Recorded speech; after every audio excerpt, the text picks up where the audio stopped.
তোমরাই বলো বড়া, মনে করলাম ভাত মাত খেয়ে একটু আরাম করে লাগাবো, দেখো বড়া ঘুমিয়ে গেল, তাহলে কোনো ভালো লাগছে বলো? শোনাবো ও শোনাবো।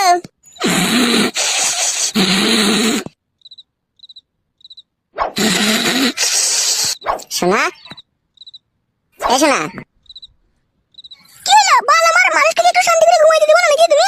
এক্ষুনি ঘুমাইতে হবে দিবা? একবার টুকটাক করে দুবারে ঘুমাবে তা কি? বল, তুমি কথা বুঝো না, বলছি ভাত বসে দিকে মজা লেগেছে, তাও সে এরকম করছে।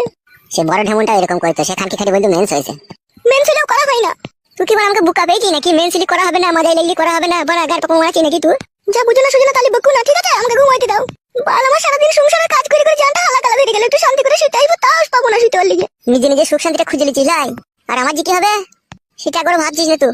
কেন তোমার আবার কি হবে? একদিন না বুঝতে পারলে কি ঘুমাবো না নাকি তোমার? ছি বাড়া, এ জীবনটা কয়লা করে দেবে রে। কত যদি তোমার মন না মানে তাহলে ভুলতে হবে। মন থেকে বলছিস তো বড়া?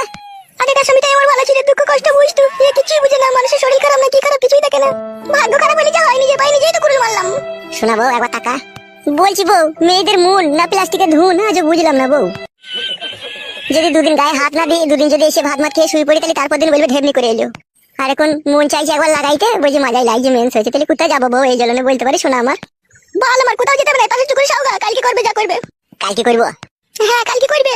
আর এখন যে খারাপ হয়ে গেছে, তাহলে এখন কি করবো? বাথরুমে যাও, দিয়ে হ্যান্ডেল মেরে শুগা। বাথরুমে হ্যান্ডেল মেরে আইবো? আমি জানি না, বল কি করবে তুমি?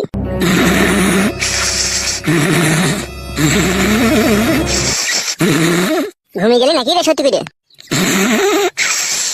আগেকার বটাই মনে ভালো ছিল, মাছ ধরে দিও একবার লাগাইতে পারতাম, কিন্তু এখান কি তো ভালো বেশি লাগাইতে পারছি না। কই রে, ঘুমিয়ে গেলে নাকি? বাপ রে বাপ, একটু শান্তি করে ঘুমাইতে দিছি না? তেমন একবার কইতে দে, তবে তো ঘুমাবি তো। এখন বুঝতে পারছি তোমাকে আমি, তুমি আমার মনকে ভালোবাসো না, তুমি আমার জয়বনকে ভালোবাসো। জয়বনকে ভালোবাসে কেন? আমার বড় ভাইয়ের কি জয়বন ছিল না? ওর কি চিনির কায়না পাকান ছিল না? ওর কি গুতু মারা জায়গা ছিল না? ওর কি মোটা জায়গা ছিল না? ওর কি 2.5 কেজি করে 5 কেজি দুটো কদে ছিল না? সবই ছিল। তারপরেও তোমাকে কেন আমি বিয়ে করেছি জানো? জানা মাস, কারণ ও মাগে আমাকে স্বামী বলে মানতো না। আর একবার যদি বলতাম এদিকে ঘুরে এসো, কত রকম তোমার মতো ল্যাকড়ামো ঝগড়ামো করতে হতো, তারপর মাছ ধরে দিয়ে লাস্টে বেলায় সে পরের মতো একবার করতে হতো তোমাকে। সেই জন্যই আমি মনে মনে ভেবেছিলাম যে এই ঢেমনকে আমি জীবনে সুখ পাবো না, তাই কি আমি তোমাকে ভালোবেসে বিয়ে করেছি। জয়বনের জন্য লয়, তুমি ভুল বুঝছো জান। হ্যাঁ, তবে একটা কথা বলতে পারো, আমরা বেটা ছেলে পুরুষ মানুষ, প্রতিদিন একটু ভাত মাত খাওয়ার পরে বিড়িমিড়ি খাওয়ার পরে আমাদের একটু লাগাইতে ইচ্ছে হয়। আর সেই সময় যদি বউ বাঁধা দেয়, তাইলে একটু মুডটা খারাপ হয়ে যায় না শোনা বউ আমার? সেই জন্য বলছি জান, আমিও তোমাকে মনে প্রাণে ভালোবাসি। একবার করতে চাইলাম বলে তুমি আমাকে একবারই খারাপ ছেলে ভেবো না। আমি সুন্দর ফাইন ছিলে। বেশ ঠিক আছে, তুমি যা ভালো লাগবে তাই করো, আমি বুঝতে পারিনি তোমার ভালোবাসাটা।